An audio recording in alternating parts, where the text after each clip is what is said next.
Good evening, everybody. Welcome back to another episode of Fan Experience, episode 62. Thank you for coming back and joining us yet again. We on our episode 3 of this week, so we had that extra episode last night, and we're right back at it again. For those of you that are just joining us, my name is Mike Katos. I am the host. Alongside me is my co-host, Rick Molina. Rick, how we doing? Doing well, Mike. Good night of basketball on. We got the Knicks and the Kings, and the Knicks are up big. I think they're up like 15, so I'm enjoying that. We got a lot of news to talk about. Great guest tonight, but I think we got to start with the news of the day that Absolutely. Russell Wilson apparently during the season had a blow up with the Seahawks because they basically don't pay attention to him and don't want to hear what he has to say and would like to stay in Seattle, but if he doesn't, if they want to trade him, he gave him a list of teams. And, when that dropped today, I was just shocked to think that another organization doesn't learn their lesson of letting a star quarterback, be disgruntled and happy and want to go. And at the ease at which they're like, all right, we'll trade him. Like, it just doesn't make any sense to me. But, your thoughts when you saw the news of Russell Wilson this morning? It's unbelievable that, some of these teams think that quarterbacks just grow on trees and that they're expendable. Take it from a Jets fan. They don't, okay? They do not grow on trees, all right? Don't get all spoiled because you had Russell Wilson. You've won your fair share of games. You've won a Super Bowl. You almost won another one. Obviously the guy's a player, and there's no comparison to another 20 in the league. He was an MVP candidate this year. Fell off a little bit, but he played at a tremendous level, for a team that did not have the protection in place for him. And, he does have, a nice little repertoire of like wide receivers out there. So, at least he has that going for him. But, that defense is atrocious. Jamal Adams did not help it that much at all. Obviously he had a lot of sacks and whatever for a safety, but that's not what a safety's supposed to do. Exactly.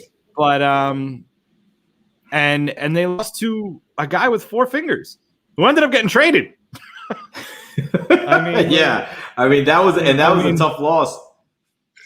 But again, it just goes to show it's the respect thing. The guy's like, listen, we have to innovate the offense. We want to try some different things. And they're like, no, I got this. And it's just incredible. And now another quarterback is going to get traded, a high profile quarterback. And also with the news today of Deshaun Watson meeting with the Houston Texans organization, basically telling him he's not playing another snap for him again. But they're just being stubborn as well and saying we're not trading him.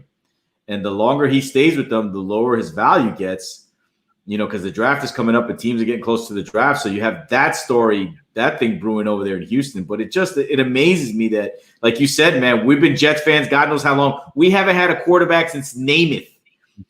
And we won that Super Bowl in '69. So, listen, look, I'm a Jet fan. If he doesn't want to stay over there, they want to get rid of him. Sign me up. I'll take him. So listen, that's my thoughts. Listen, as far as the Jets go, all right, this is all you need to know. One of a recent Jets quarterback just retired from the Major League Baseball. So let's just call it what it is. All right. Yeah, exactly. But it's going to be an interesting offseason. I like Tebow and all that, but that's it. It's going to be an interesting offseason, but it begs the question: Is Russell Wilson going to be a Seattle Seahawk come September? I don't know, man. Who knows? Yeah, well, supposedly he hasn't demanded a trade yet. He has a couple of teams in mind, exactly, on who he would go to. So, let's just read between the lines there. It's like he's flirting. He's not dating, but he's flirting. Okay, all right. And speaking of dating. And the Seahawk ownership is like that, that married couple. They're like, I'm starting to get tired of this one. Might be time to move on. You know what I mean? That's what it's looking like right now. Yeah. So Yeah. Well, speaking of dating, this TV show Sport fan experience is TV. presented by Playing the Field, and Playing the Field is a sports fan community and dating app. Go check out more at playingthefield.io. And we are actually going to have an article and a blog about all of this Watson and Wilson drama going on. So, be on the lookout for that. That will be dropping in the next few days. So, without further ado, we've been talking your ear off for a few days, so we're gonna shorten the intro just a tad bit, and we're gonna bring on our next guest, joining us again, joining us on the Fan Experience TV. He joined us for the big game pregame show a few weeks ago. He guessed right, we guessed wrong, but it is what it is. It's sports. It's all the good fun. But now joining us again is Danny Harris.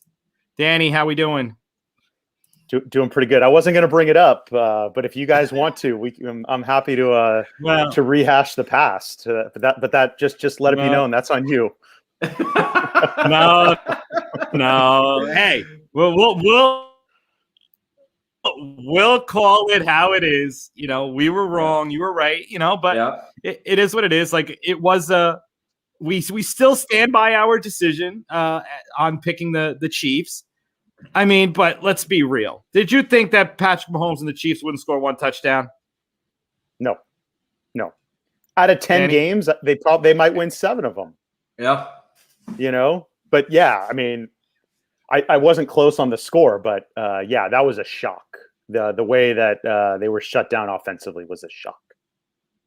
Yeah. It was disappointing, to say the least. And, but kudos to the Bucs. They did their job, defense and offense. And Tom Brady has pretty much cemented himself. As if there was doubt. Yes, as if there was doubt. But you, Tom Brady is from your neck of the woods, correct? Yeah. He grew up down the street. We actually played ball together. We were on the same little league team. Did some traveling for a travel ball team in Japan. So yeah, there's some history. That wasn't my reason for picking Tampa Bay. Oh, wow! We didn't know that. We didn't know that. I mean, I was just saying, like, hey, he grew up in the same town as you. I didn't think you guys sat there and played together. But whatchamacallit? So talk to us about growing up out there. Your team affiliations, and what really got you hooked into sports. So Niners, Giants, Warriors.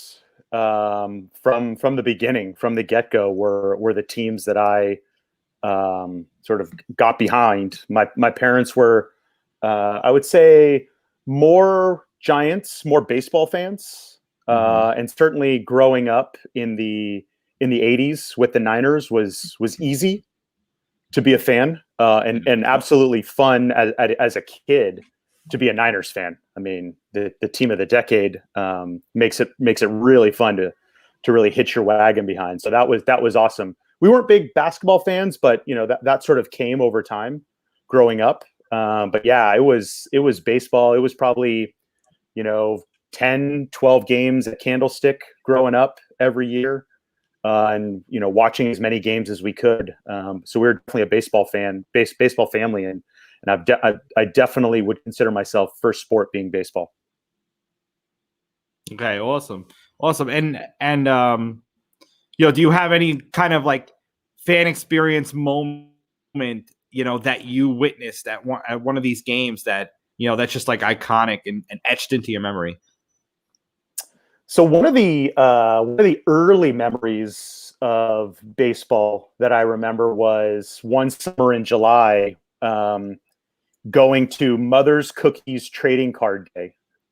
I don't know if you guys, the just the giant set of Mother's Cookies trading cards, and shockingly enough, the Giants were either doing well. I couldn't even tell you what year it was, but it was almost a sold out crowd. So we sat in dead center field for with the football stadium the way it's aligned. I mean, you could barely see anything. So that was one of the earlier memories that I have. I also remember, being Jewish, watching the Giants play the Cubs in the playoffs in '89 at Temple, on a little TV, during services, as the good Jew that I am. And well, we'll scrub that a little. Yeah. Disregard that. I'll wait till to apologize for that later. But then during the Bonds era, I mean, I was at 500 when he hit home run 500, and then shockingly, I was at 600. So that was an amazing experience to be a part of. I mean, it was an amazing experience to be a part of Bonds' home run feats, let alone be able to be at the yard for those two big events. Yeah. That's incredible, Danny, and thank you for coming on tonight. So Northern California, the Bay Area is known for a lot of great athletes that have grown up there and have played there. Like, who were some of the athletes that you looked up to that you admired? Obviously, baseball was a big thing, but as you were growing up in that area, who were some of the the players that you looked up to and were inspired by?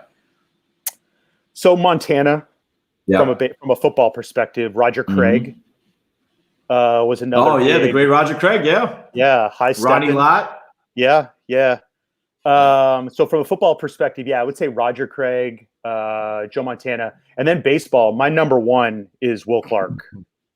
Like, even today, it was, watching him play it was hard to see him leave when he went to Texas. But he was the guy that was the, batting third and always going to be at first base, while I was a little kid and really influenced by the sport. He'll always be my number one favorite baseball player. That's incredible. Now, Danny, obviously there's some big moments out there. Now, were you in California during the earthquake during the World Series at that time when it happened? Can you just share that a little bit? What was it like for you to be that as Al Michaels is calling that game and all of a sudden that earthquake hits? Yeah, so we were sitting on our couch getting ready to watch the game, and all of a sudden you get some shaking, you get some rolling, and I made my way for the door jam, and after that it was, let's try to settle ourselves, and then you start to see all the other stuff that has taken place, and certainly in San Francisco with all the damage, freeways collapsing and that sort of stuff. But I can't say that at the time you had as it was going on, I couldn't say that you had a sense for the magnitude of what it was. So in the moment, it was, an earthquake, and, being in the Bay Area, being in California, it was something that was an experience that you sort of had in the back of your mind, and we still do. It's nothing that we forget, having grown up here. So it happened, went through it, and then it was very, very interesting to sort of watch it all transpire and unfold right before our eyes, sort of down the street, if you will. Incredible. And talk because I know obviously in that area there's that that's that big divide, with that Oakland and San Francisco. Like, what's the climate like there? And obviously the Raiders have moved to Las Vegas, but prior to that, like, what have you seen, growing up in that area? So I will say that I fundamentally believe that earthquake changed the landscape of that World Series. It allowed Oakland to shuffle their pitching staff. I mean, their pitching staff was lights out to begin with, but to allow their, was it Bob Welch and Dave Stewart? I mean, they probably pitched they would have pitched like 8 games if they could have, just because of the way it all shifted and the way that they had to reset. They were able to reset. I mean, a sweep is a sweep, make no mistake, but it's definitely a divide. There is a clear, you are either one or the other. There, you still see some of those ridiculous hats that some of the older generation wear with, the half and half. It's ridiculous. I might have owned one growing up, but that didn't last long. But you are either a Giants fan or you're an A's fan. And I would say it's not just one side of the Bay or the other, because there's probably a little bit more. There's certainly some A's fans on the San Francisco side of the Bay, but it is pretty black and white, one or the other. Pick your side. But it's not I wouldn't say it's a huge rivalry, because Oakland has been so bad, and the Giants certainly have been really bad at times, but Oakland just can't find their way, to actually click and make everything work at the same time. When you're only getting 10,000 fans a game, it's hard to compete from a revenue perspective. Yeah, not to mention when Oakland does good, they just trash the whole city. It's kind They're not showing up anyway. Yeah, because they're all outside breaking stuff. But no, but did obviously you're closer to San Francisco, so that's probably why you align that way. But what was it like, growing up in like the golden era over the Niners and stuff? What was that, climbing? Because that was predates the your hometown boy Brady, doing the same thing pretty much on the other side of the country. Yeah. It was again, from a football perspective, you just knew that the Niners were going to be competing every single year. And so as a kid, you never had to worry about struggle like you would, if you happen to live in New York. And it was a Jets fan. I wouldn't know what that's like. I've dealt with that. I mean, the Niners, have had the number one pick, in the last 12 years or so. So there's been some downside, but it was amazing growing up, sort of getting that foundation as a fan. And I think that's really valuable for me as a sports fan, and really to give you that foundation of success. To have those wins was pretty awesome. And then just, as a kid, just, having that community to rally behind from at school, everybody was Niner fans, and, you would always be, in the area. There was no mistaking what your allegiance was. So that's pretty cool when you have that allegiance and there's success, like that's the double whammy. Yeah.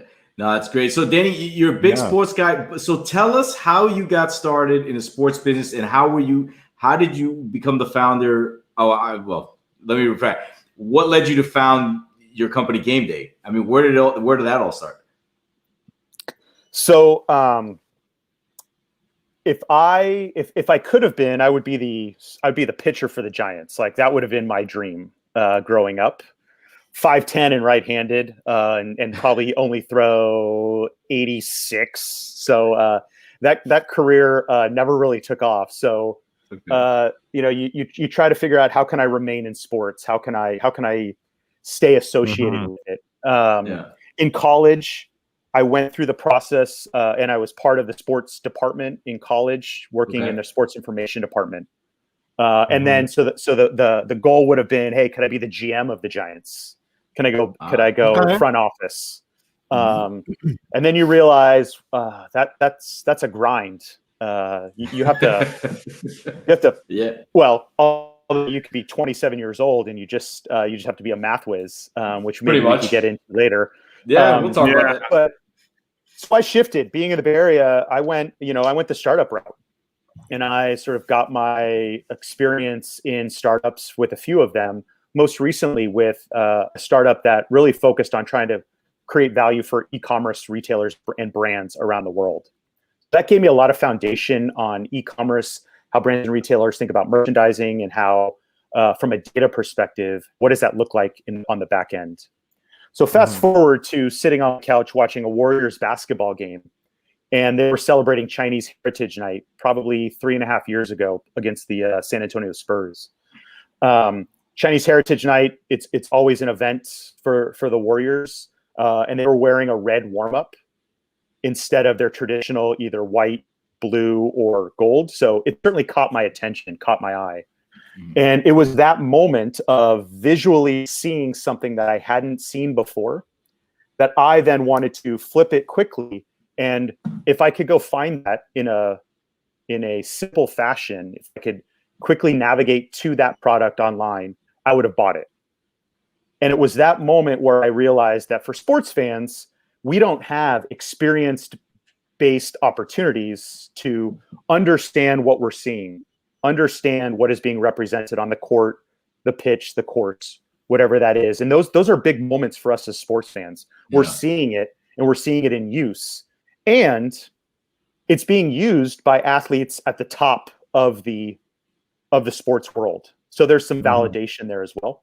Of course. And so that was that aha moment that I had, where I wanted to give sports fans that immediate opportunity, that immediacy to, I see something and I want it. How do I quickly navigate to it? And so that's where Game Day came to be, really wanting to give sports fans that immediate instant gratification of, this is what it is. This is what Steph Curry's wearing right now. I want to see it, and now I want to go buy it. That's incredible. And how are you able to? So if you see, for example, I'm watching, got the Knicks on, and I see a jersey. I'm like, man, that's great. How are you able to get your hands on it so then you can sell it to the consumer or the viewer who's watching the game? So we have partnerships with retailers. The tradition, many of the traditional retailers like Fanatics and Dick's Sporting Goods, for sneakers, Finish Line or StockX. As that's a big one for the I love world StockX. for the NBA in particular. And so we actually have teams that are watching games going on live, and so we're quickly figuring out in real time all of those pieces, all of all of those puzzle pieces to the jerseys, the warm-ups, the t-shirts that they might be wearing on the bench, and as they cut to the red carpet, which is the theme for the NBA these days, we're actually able to discover a lot of that as well, to create that athlete and build out that athlete's profile game in and game out. And so it's that team that we have that ultimately become branding experts for those athletes, to connect the dots between the retailers that we have, the athletes that we have in our system, and then giving that directly to you as the fan. That's incredible. So yeah, no, it is. It's amazing. And then obviously gameday, GMDY.co, that's your website. But you have a list of all these athletes. You have some big names here. You got Steph Curry, you got LeBron James on here, Giannis, Zion, Durant. Like, how did that all start? Building the relationship with these teams and the players, and how did that all kick off there? Or tip off a lot of vast. No pun intended, huh? None. So for the NBA as a whole, we're still in the process of navigating that players association, usage, name, image, and likeness, if you will. So right now we're sort of in this in-between stage of, we want to be able to show a lot of the value of what Game Day can be. And in doing so, we've brought these players into our platform. We don't yet have relationships, but our goal really is to show the value that we can bring to every single athlete, and not just Steph Curry. Gotcha. That it really is for every athlete in the NBA, every athlete in every other sport, because Steph Curry might not care about this opportunity, but really we want to be an opportunity for every athlete. And so that's why you're seeing that there. A number of the athletes that you see in our featured athletes section on the front page, those are Game Day athletes. And so that's a way that we're able to really aid them from a branding perspective, and instantly try to partner with them on adding value. No, that's awesome. And but exactly like you said, Steph Curry, he has his deals. Multi-million-dollar deals with other retailers, and like the Nikes and the Adidases of the world, and LeBron and all that. But there are those lesser known players, that still people idolize, but they're not signing these multi-million-dollar deals, and giving them that outlet to sit there and monetize their brand and their likeness is definitely an amazing idea, and I really think it's it's just gonna take off. So as far as the apparel itself, is it like game day apparel like they're wearing, or is you're manufacturing what you're seeing and then and sending it out to your customers? So game day doesn't. We're not in the business of fulfillment. So we don't. Okay. We're not. You're not buying through game day. What we want to really be is that we think of it as personal. We create a personalized marketplace for every athlete. And that marketplace creates different views for fans to experience. And those views range from every game that they're playing. So game in and game out, you can think of it as their locker, but also what are they coming into the arena with? So their game day views, lifestyle. So we also want to introduce, as many athletes are creating their own merchandise lines. They have their own, in some cases, they have their own stores, their own personal branded apparel. So that's part of their brand as well, and socially. And so that's one of our newest features where we connect with an athlete's Instagram account today. And so we're able to actually start then tagging those images with products and truly create social commerce around that across the board for any athlete that wants to participate, instead of it being only available for the top athletes in sports today. And so so take it a step further, through the retailer relationships that we have, like Fanatics, that data that they're giving to us, the individual products, that allows us to start tagging those to the individual athletes, the events, and the social, allowing you as the fan to navigate within that athlete's profile, see it, and then click on it, and we'll actually take you to that specific product at that retailer to quickly purchase it. And ultimately make that purchasing decision. Wow. Yeah, it's pretty cool. Danny, a lot has been made of like the college athlete, right? There's a lot of college athletes out there with big names who are coming into college with their own brands. Is your company also, I don't know if the ruling is out yet that a college athlete can make money off his brand, but are you going to eventually start incorporating college athletes towards that? Yeah, I think it's a huge opportunity for the game day platform. Right now, I think it's Florida, Colorado, and California that have all signed legislative deals to enact or activate athletes maybe in July. I think it truly won't be available, an opportunity until nationally it's activated. And I think, that's just a timing issue. Apparently the national government has more important things to deliberate on, allegedly. Yeah. But I would argue that there should be some prioritization there, because 450,000 athletes certainly have an opportunity to monetize their brand, and the time is now for them to be able to do that. And certainly Game Day wants to be a part of that story for them to be able to tell.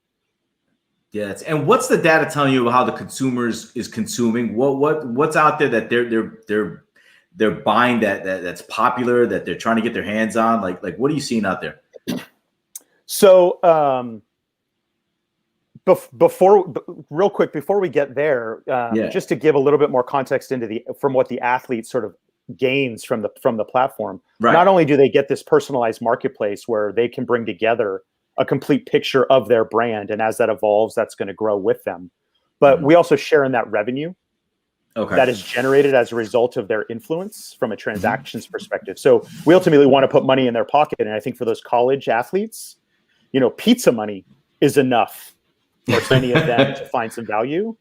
When the argument is, I can't even go out on a date as a student athlete. So we're really excited about that. But to answer your question, not only are we helping put money in an athlete's pocket, but all of that consumer data gets broken down to create actionable analytics for the athletes, so they truly start to understand what their influence is and how are they influencing brand behavior.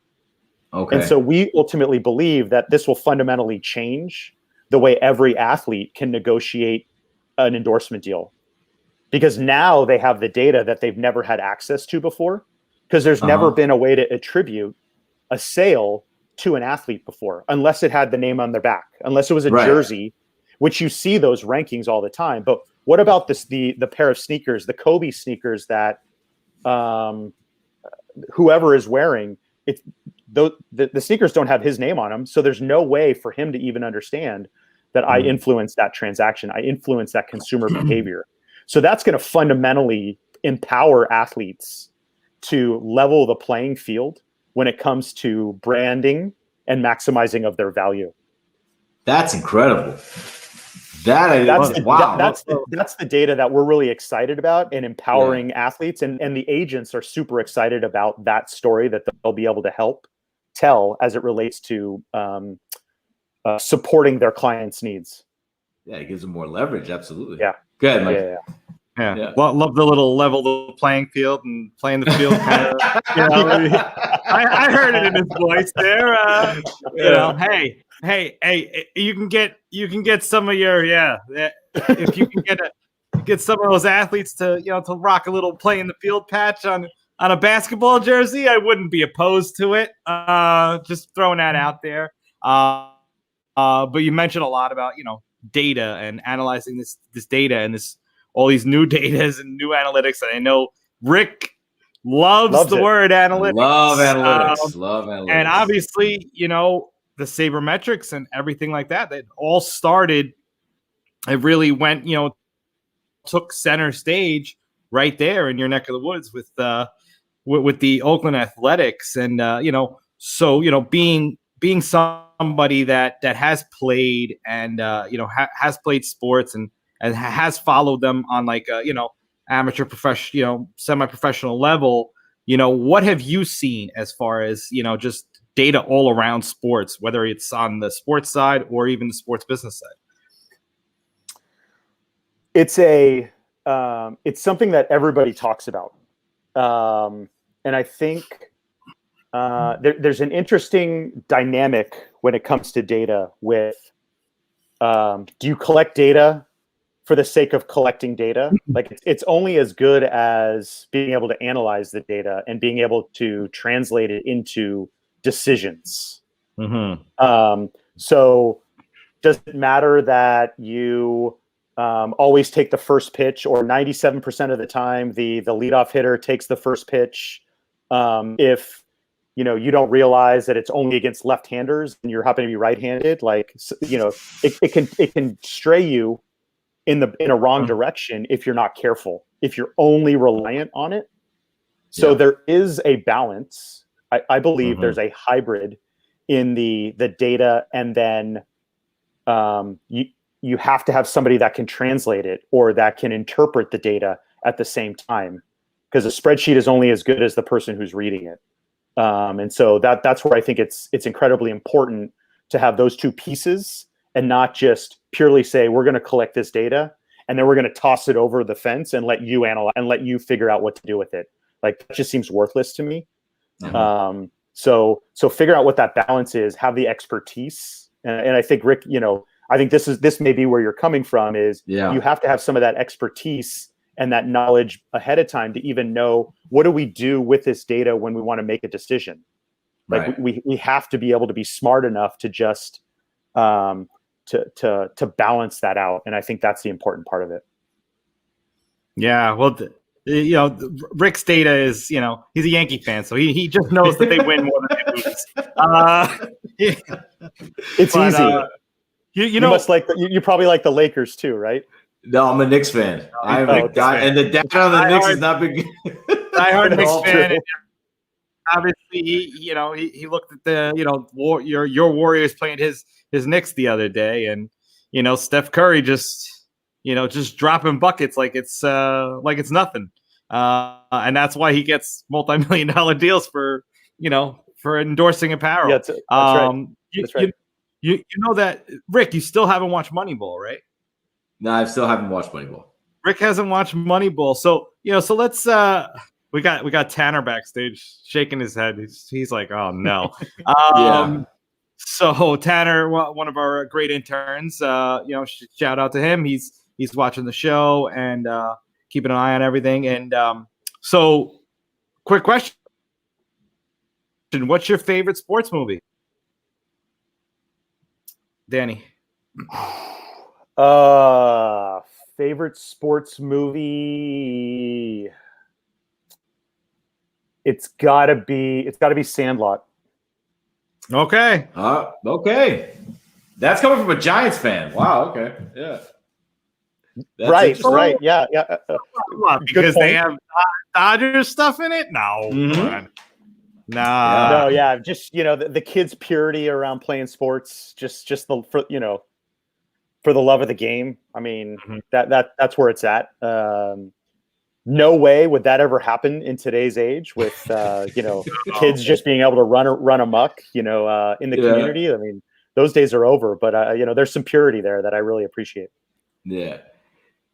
Danny, I wanted to get back quickly. You talking about the data. So when you're sitting with these athletes, right, and are you sharing data with them or showing them like how they're dressing and how whatever they're wearing and their sneakers, how they're influencing people out there, and does that, when they see that data, does that influence them how they maybe dress or how they even play the game or how things of that nature? I mean, does that sort of make them make different decisions, in the field, dressing, like I said, anything that they're doing?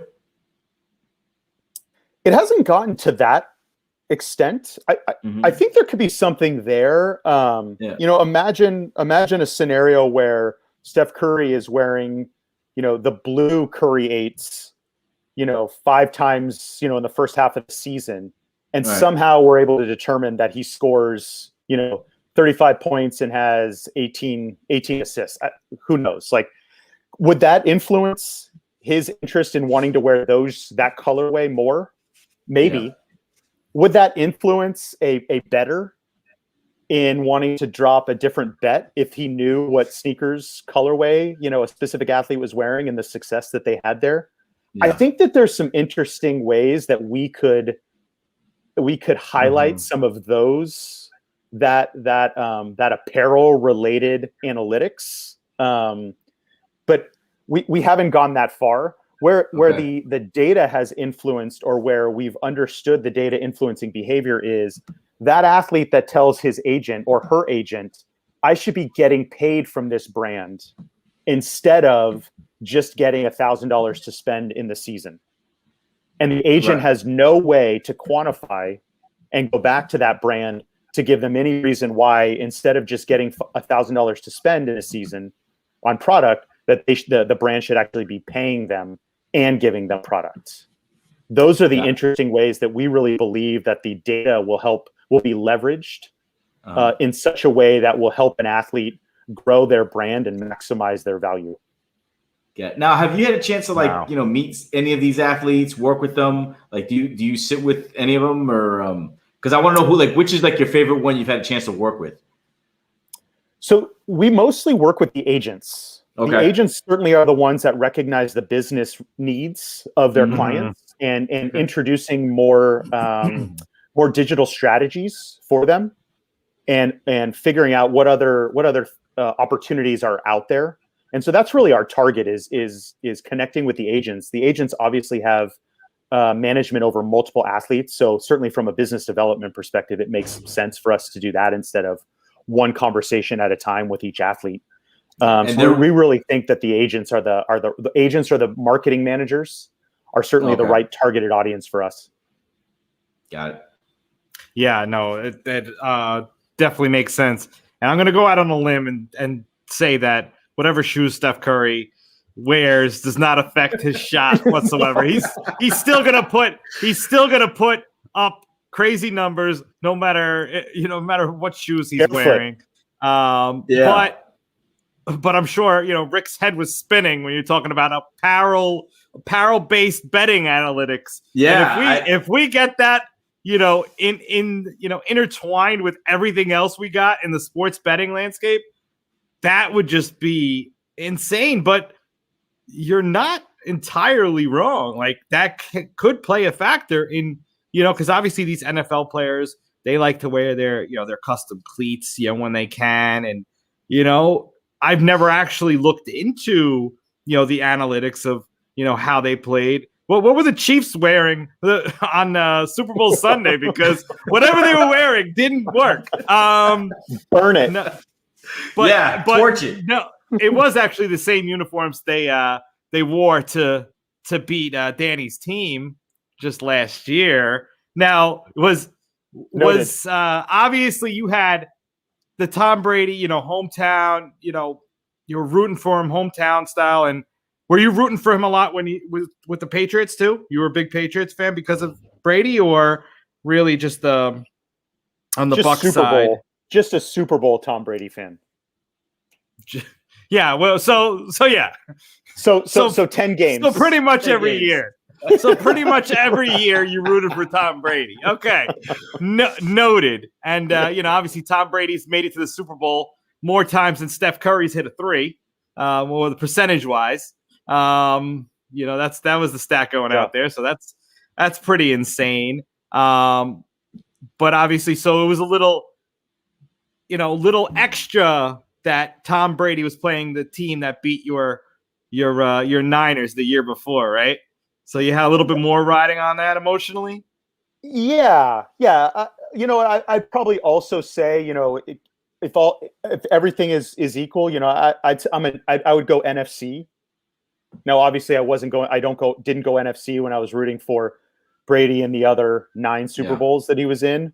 But generally speaking, I would go NFC just, to support the Niners and the conference that they're in. Mm-hmm. No, it makes sense. That's usually what I do as well. More on the baseball side of things. I'm usually going for NL, unless it ends up being Phillies or the Nationals. Except for when the Phillies played the Yankees, I had to go with the Phillies on that one because I cannot stand the Yankees and I don't have to hear it. If the Phillies win, I don't have to hear it every day.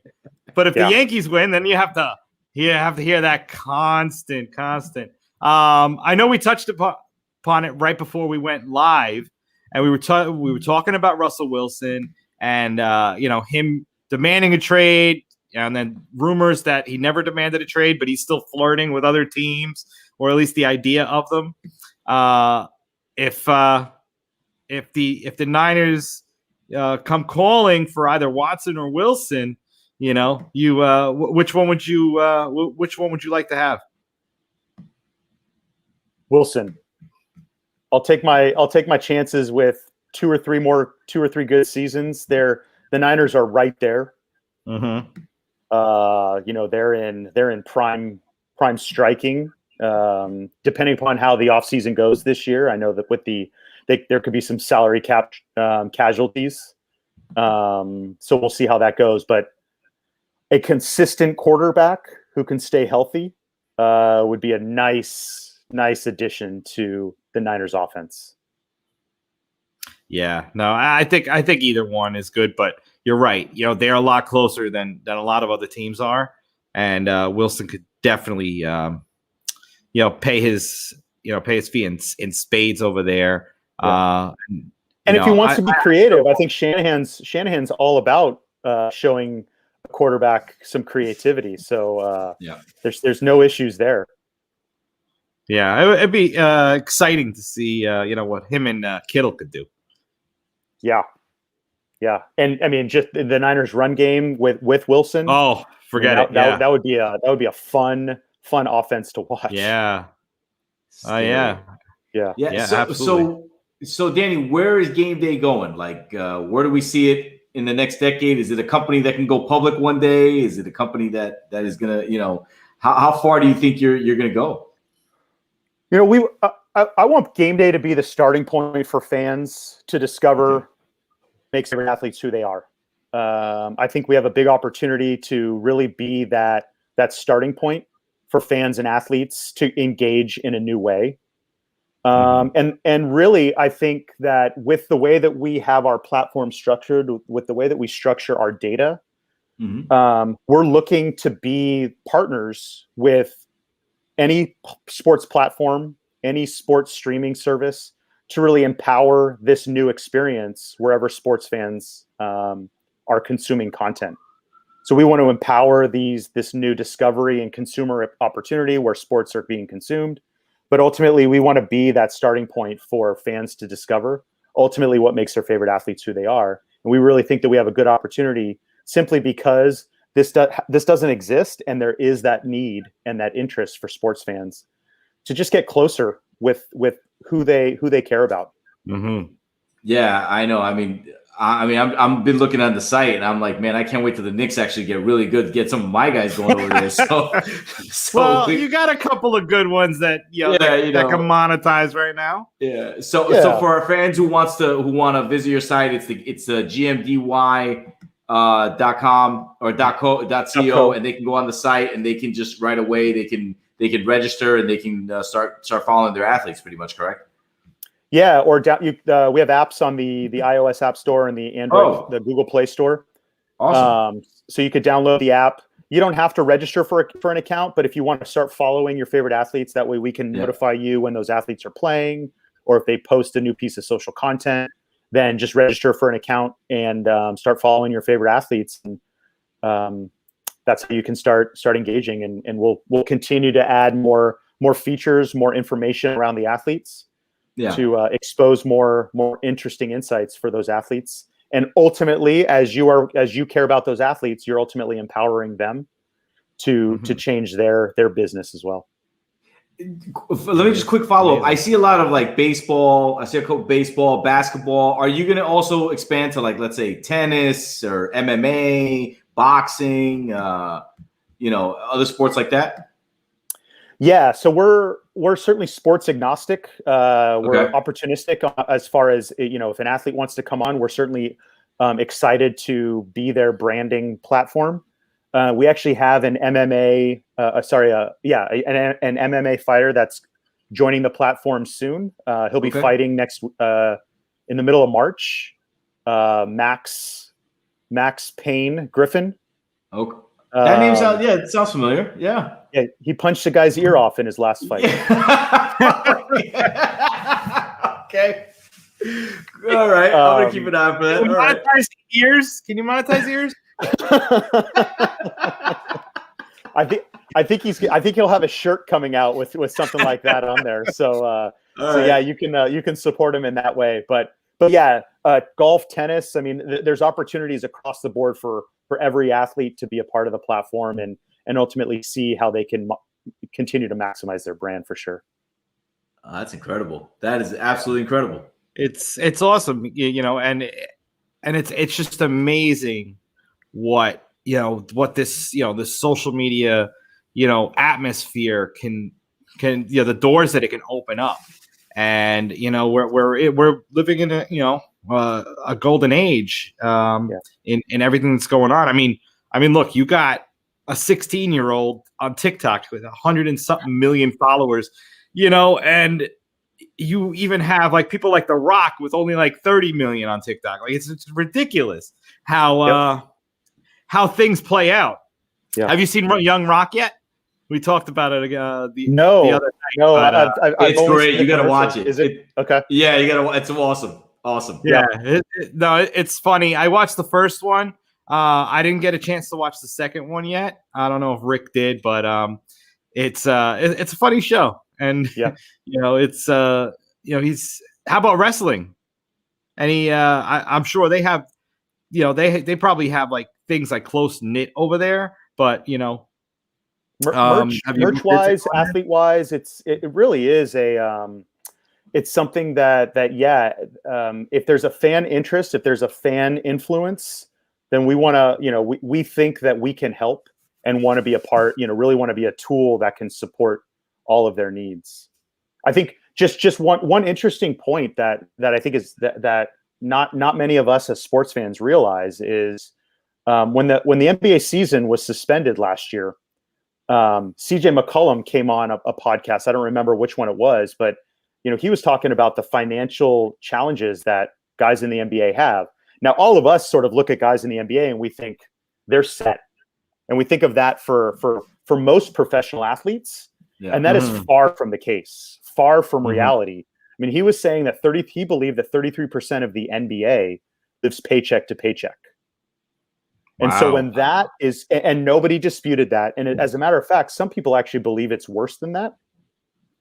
And so when you take that into consideration and you realize or you stop and think, what does that mean for guys in the NFL that are getting paid less?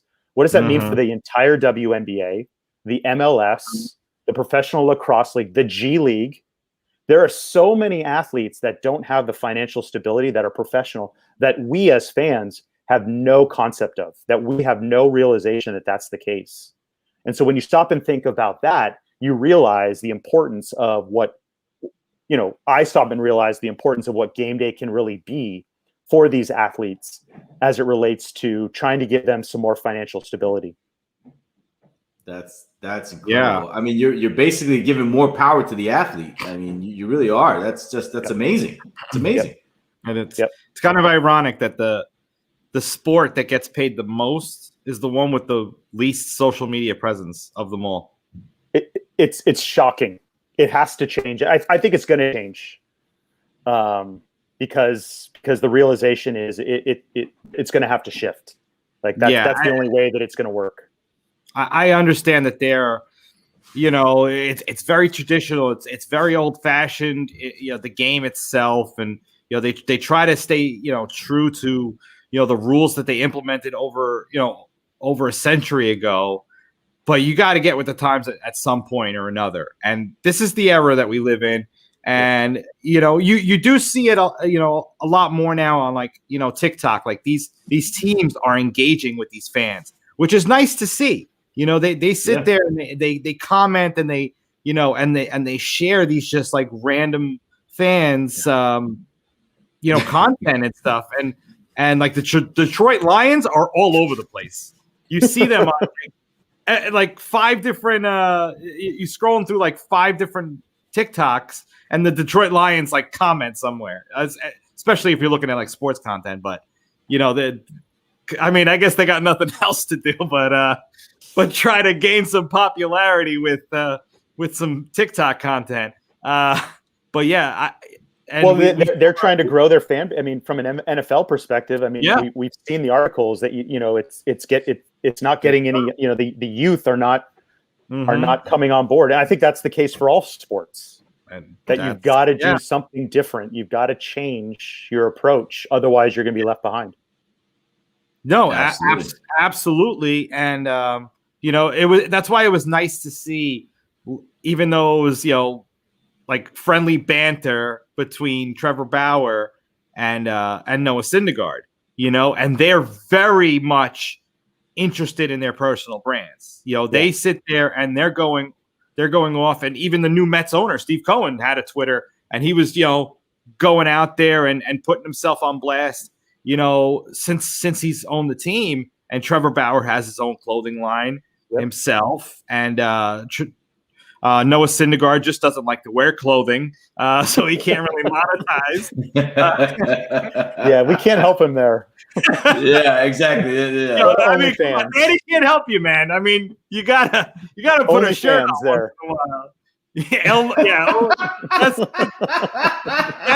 That's what you have to tell them with your data. Be like, listen, people want to see you on OnlyFans. So That's right. Yeah, first on Fan Experience TV, OnlyFans. Wait, what's OnlyFans? Wait, no. Nah. How'd it go? I mean, we can curse on here, but we don't want to, we don't want to make it too family unfriendly. There you go. But wow, we talked it up. I mean, this was fun. Yeah, this was time ago. Yeah. So why don't you tell us other places that they can find you, like Instagram, Twitter? Are you guys on TikTok and stuff? LinkedIn.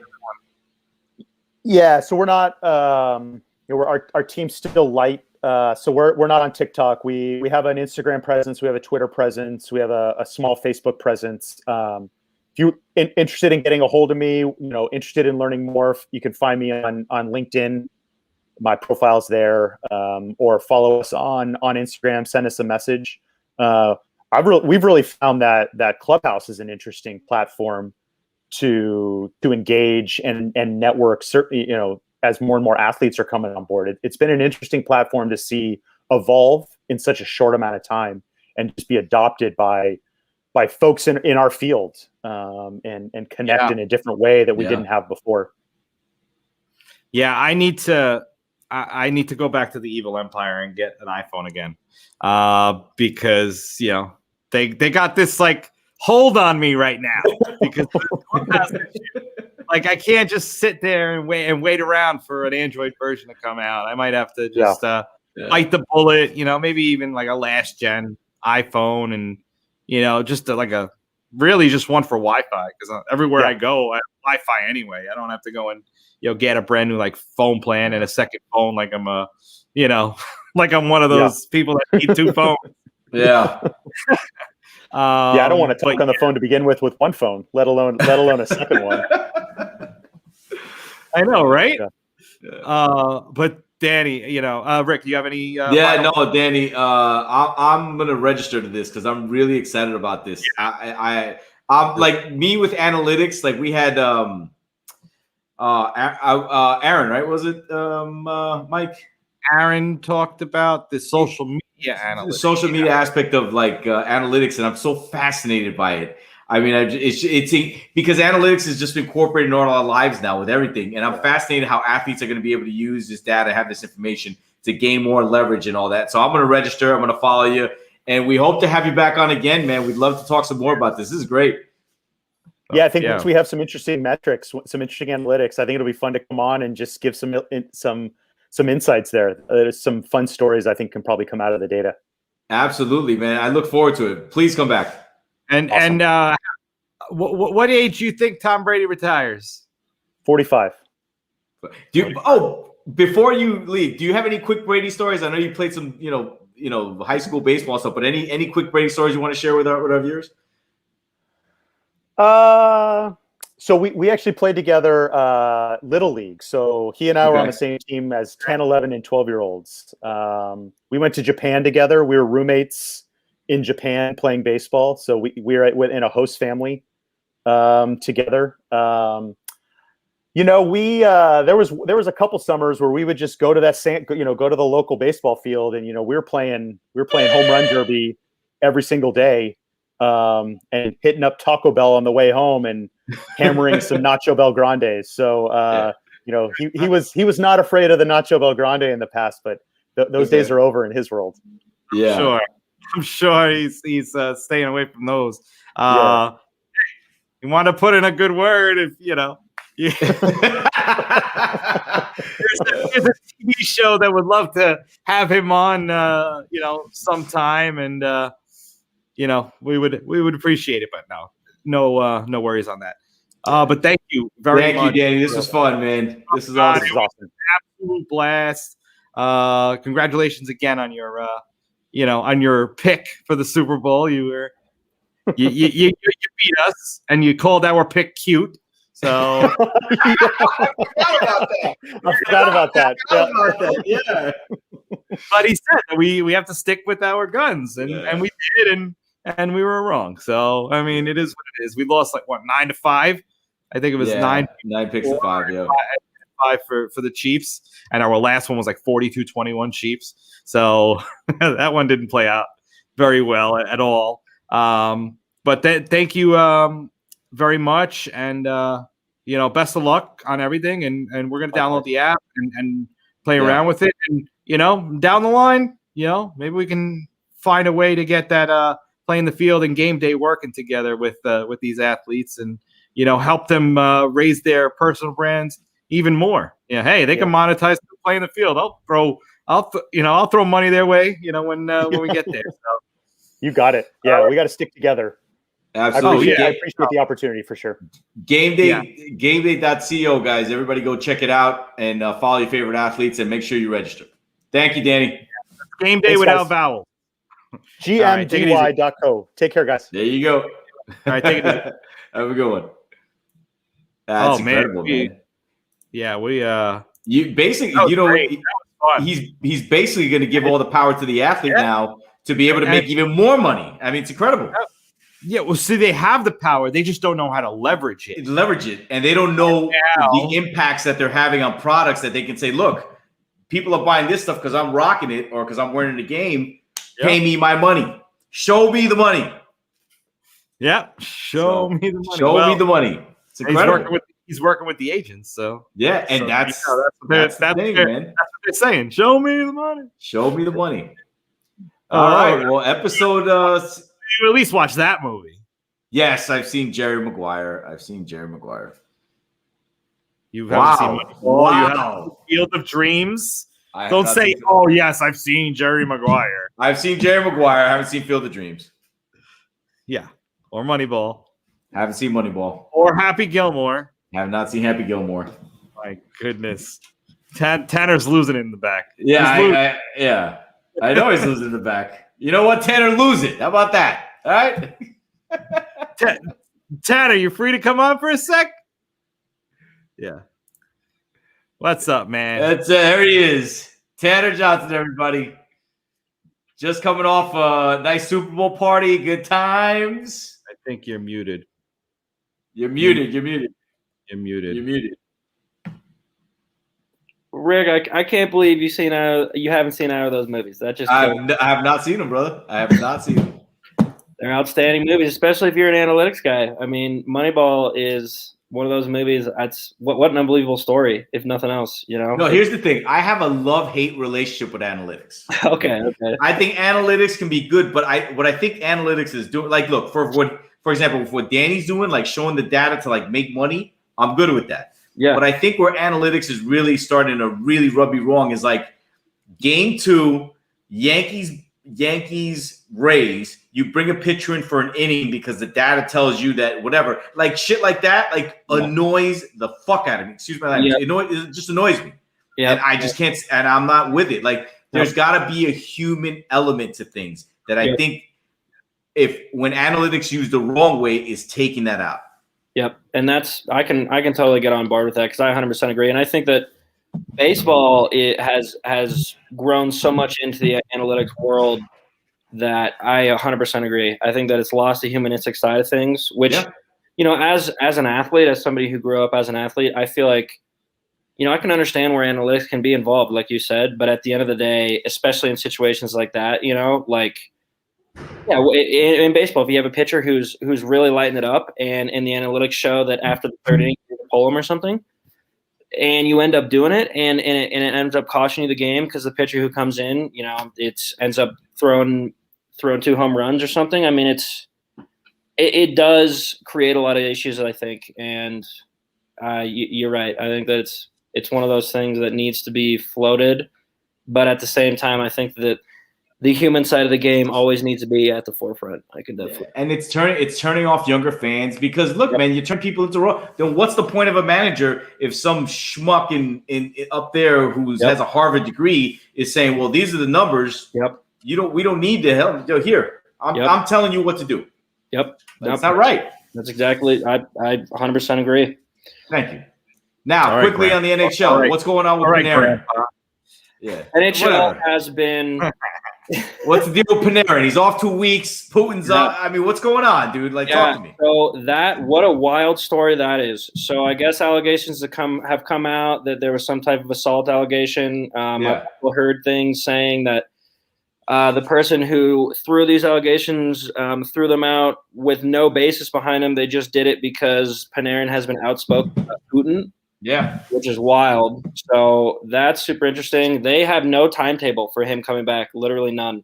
He's got to get his family out of there. Yeah, they're fully backing him at this point still. They're like, when he gets his personal life figured out, he's welcome back, obviously. But that was a wild story, and I don't know how that's going to end up. I don't know if the allegations, anything's true. I don't know if that really did have to do with the things he was saying with Putin. Like, wow. So – and what's interesting is the Rangers in general have actually been having a pretty decent season. They've looked better than I had expected they would look. So I think in general that's a big loss for them. Having one of their top forwards out. So I hope that he comes back soon. I hope that it ends up being nothing. But I guess we'll see. I think the one thing about the NHL this year that's been super wild is there are teams that are really lighting it up that I would not have expected. You look at Chicago, you look at Montreal, you look at LA, who's been on a tear recently.